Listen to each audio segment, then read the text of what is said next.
الحمد لله رب العالمين والصلاة والسلام على رسوله الأمين وعلى آله وصحابه أجمعين أما بعد قال الله سبحانه وتعالى في سورة البقرة يا أيها الذين آمنوا لا تبطلوا صدقاتكم بالمن والأذى كالذي ينفق ماله رياء الناس ولا يؤمن بالله واليوم الآخر۔ اللہ تبارک و تعالی قرآن کریم کے اندر ارشاد فرماتے ہیں کہ اے وہ لوگوں جو ایمان لائے ہو، تم ریاکاری اور مکاری کر کے، شہرت و نمود کے ذریعے سے یا لوگوں پر احسان جتلا کر کے اپنے صدقات و خیرات کو، اپنی نیکیوں کو ضائع و برباد مت کرو۔ احسان جتلانا یا لوگوں پر احسان کرنا یہ بہت ہی اچھا اور اللہ کے نزدیک بہت ہی محبوب اور پسندیدہ عمل ہے کہ کوئی بندہ کسی انسان پر احسان کرے،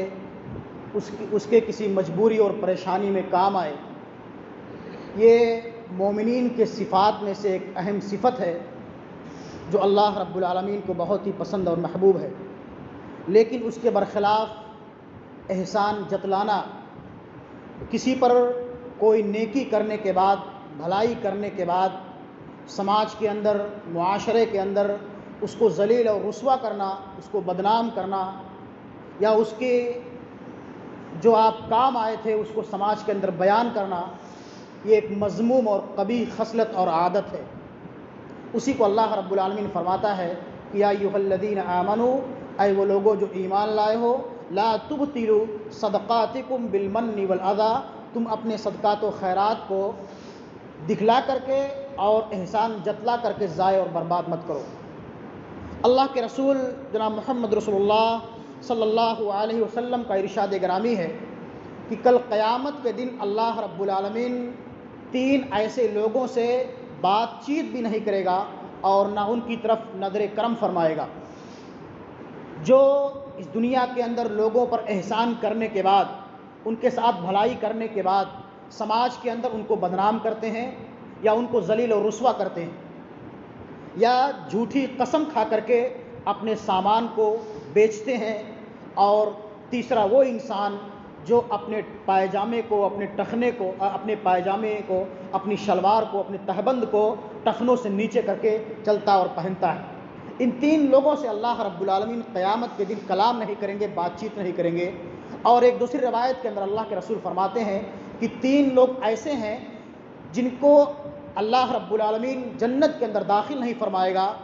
یا ان پر رحم نہیں کرے گا۔ اس میں سے پہلا انسان وہ ہوگا جو اپنے ماں باپ کے ساتھ، اپنے والدین کے ساتھ نازیبا سلوک کرتا ہے، نافرمانی کرتا ہے اور ان کی اطاعت و فرمانبرداری نہیں کرتا۔ اور دوسرا انسان وہ ہے جو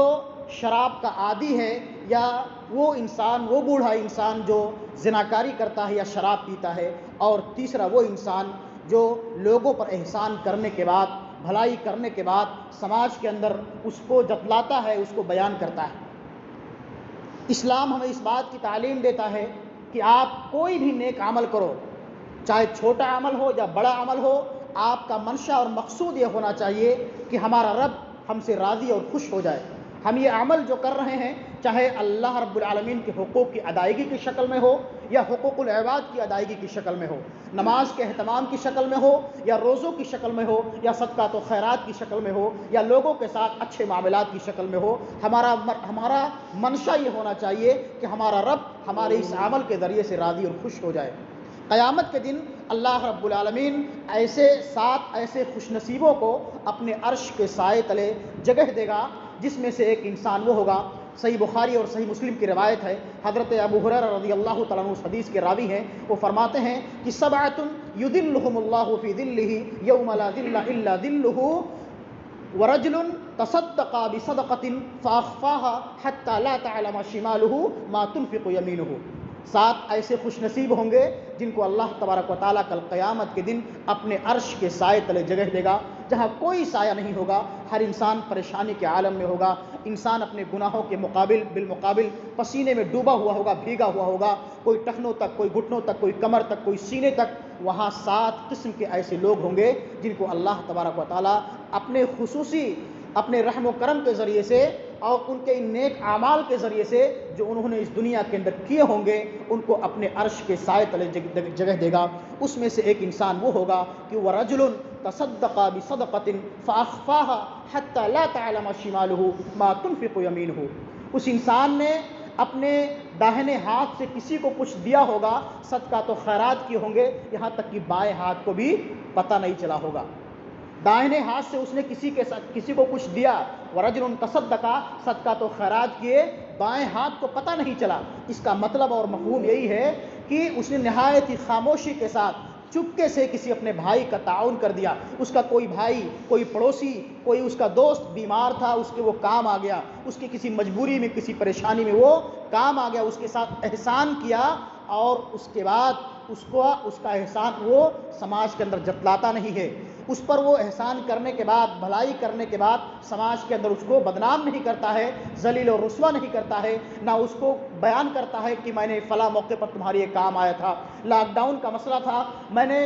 جب تمہارے گھر میں کھانے کے لیے غلے اور اناج نہیں تھے، راشن نہیں تھے، میں نے تمہارے گھر پر راشن اور غلہ اور اناج پہنچایا تھا، تمہارے بچے بیمار تھے، تمہارے دوا اور علاج کا میں نے بندوبست کیا تھا، تم جو ہے پریشانی اور مصیبت کے عالم میں تھے، میں نے تمہارے فلاں وقت پر تمہارے کام آیا تھا۔ آج ہمارا اور آپ کا حال یہی ہے کہ ہم اگر کسی پر کوئی احسان کرتے ہیں، کسی کے ساتھ کوئی بھلائی کا کام کرتے ہیں، تو اس کو سماج کے اندر بیان کرتے ہیں، چاہے اپنی واہواہی لوٹنے کے لیے یا اس کو ذلیل و رسوا کرنے کے لیے۔ کسی کو اگر ہم ایک کپ چائے پلاتے ہیں تو اس کو 4 لوگوں کے سامنے بیان کرتے ہیں کہ ہم نے فلاں کو چائے پلایا، فلاں آدمی بیمار تھا، ہم نے اس کے کام آیا، فلاں آدمی کے جو ہے دوا اور دارو کا میں نے انتظام کیا، اس کے غلے اور اناج کا ہم نے کام کیا۔ میرے بھائیو، یہ احسان جتلانا ہے، یہی تو احسان جتلانا ہے۔ اور اگر ہمارے اندر یہ خصلت، یہ قبیح عادت پائی جاتی ہے تو آپ جان لیجئے کہ اللہ رب العالمین کتاب و سنت کی روشنی میں ہماری نیکیوں کو ضائع اور برباد کر دے گا۔ اس لیے کہ اللہ کا فرمان ہے، یا ایھا الذین آمنوا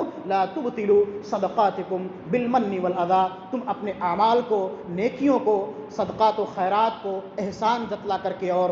دکھلا کر کے، شہرت اور نمود کے لیے کو ظاہر کر کے اپنے اعمال کو، اپنی نیکیوں کو ضائع اور برباد مت کرو۔ اس لیے ہمیں اور آپ کو چاہیے کہ اگر ہم لوگوں کے ساتھ اچھے معاملات کرتے ہیں، احسان کرتے ہیں، تو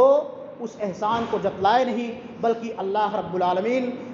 کے حوالے کر دیں اپنے ان اعمال کو۔ اسی میں ہماری اور آپ کی کامیابی کا راز مضمر ہے۔ اللہ رب العالمین سے دعا ہے کہ مولا کریم تو ہمارے اندر اوصاف حمیدہ پیدا فرما،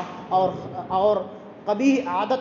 اور مذموم صفات سے ہمیں تو معمور و محفوظ رکھ۔ آمین۔ تقبل یا رب۔